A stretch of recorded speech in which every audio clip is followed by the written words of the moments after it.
Kalau lihat dari ini Mbak, tempat tinggalnya Mbak Dwi sendiri nih, bisa digambarkan nggak sih seperti apa mungkin, wilayahnya di desa, Cijayanti ini ya? Apakah mungkin masih pelosok atau, latar belakangnya masyarakatnya masih seperti apa ini bisa digambarkan nggak kepada Tribuners? Iya, kalau desaku sebenarnya aku tuh pas dari SD, SMP, SMA itu dibilang anak pelosok, Kak, sama teman-teman sekolahku, karena emang jauh banget sih pada saat itu. Jadi, ketika temenku itu bisa berangkat sekolah jam 7, setengah 8, aku tuh jam setengah 6 tuh harus kayak nyari angkot, sedangkan angkot tuh cuma ada satu, itu bareng ibu-ibu untuk ke pasar kan. Kayak dibilang pelosok, mungkin pelosok, jadi cuma ada satu angkot, Kak. Jadi angkot itu pun yang dari rumahku ya, tapi kalau pulang itu nggak ada angkot.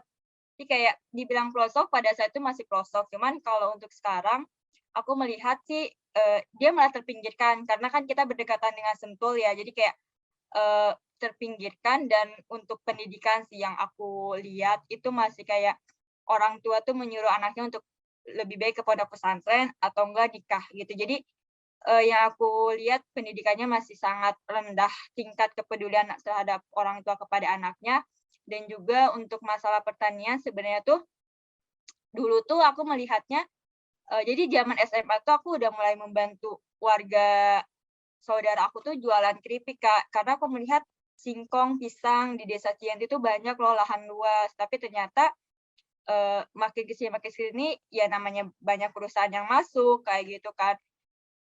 Nah, inilah yang aku lagi persiapkan itu, gimana caranya pribumi itu jangan sampai jadi penonton, tapi pribumi itu ikut andil dalam, pembangunan ekonomi, pembangunan apapun itu gitu. Jangan sampai kita hanya sebagai OB lagi atau kerja ibu rumah tangga atau cuman jadi, kayak bersih-bersih di perumahan itu, hal-hal kayak gitu tuh yang akhirnya aku ingin hapus gitu loh untuk warga desa Cijanti. Itu sih emang keadaannya sekarang udah mulai kayak kita terpinggirkan, cuman tujuan aku tuh kayak jangan sampai orang pribumi itu jadi penonton, tapi kita harus ikut andil.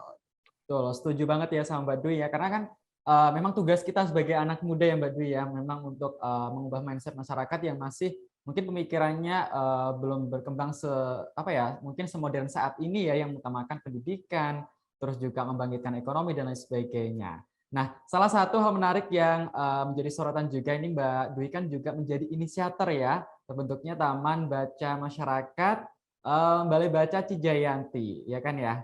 Nah, bisa diceritain nggak Mbak, awal berdirinya tuh singkat aja, gimana sih bisa terbentuk, terutama ini kan, perhatian khususnya Mbak Dwi ini kan dari sektor pendidikan, gimana tuh? Jadi kalau untuk, pertama kali TBM Balai Baca itu kita bareng-bareng sih. Jadi emang ada orang yang sering pakai sepeda, jadi daerah kita tuh lintas wisata gitu ke daerah desa sebelah.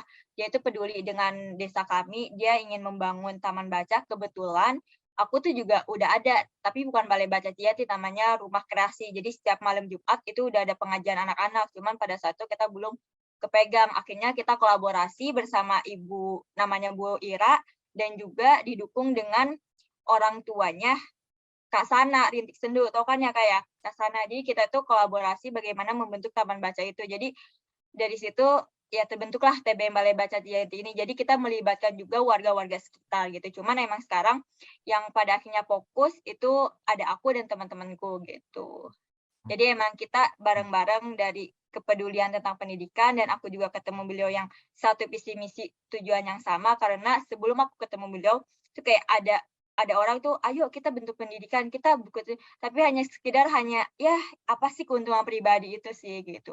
Tapi yang aku salut dari orang-orang yang aku temuin sekarang, mereka tuh berkata, kita tuh nggak bisa menjanjikan uang, tapi yang kita bisa berikan ke mereka tuh pengalaman dari sumber daya manusianya. Ya ada itulah. Jadi kayak oke, bagus sih ini, orang-orang seperti ini, yuk kita buat taman baca, gitu. Oke, jadi emang ini ya kesepakatan bersama juga ya Mbak, dari Mbak Dwi udah ada ada niat untuk, bikin juga dan atas kerjasama berbagai pihak akhirnya, Taman Baca Masyarakat, Balai Baca Cijayanti ini akhirnya terbentuk. Terima kasih sudah nonton. Jangan lupa like, subscribe, dan share ya.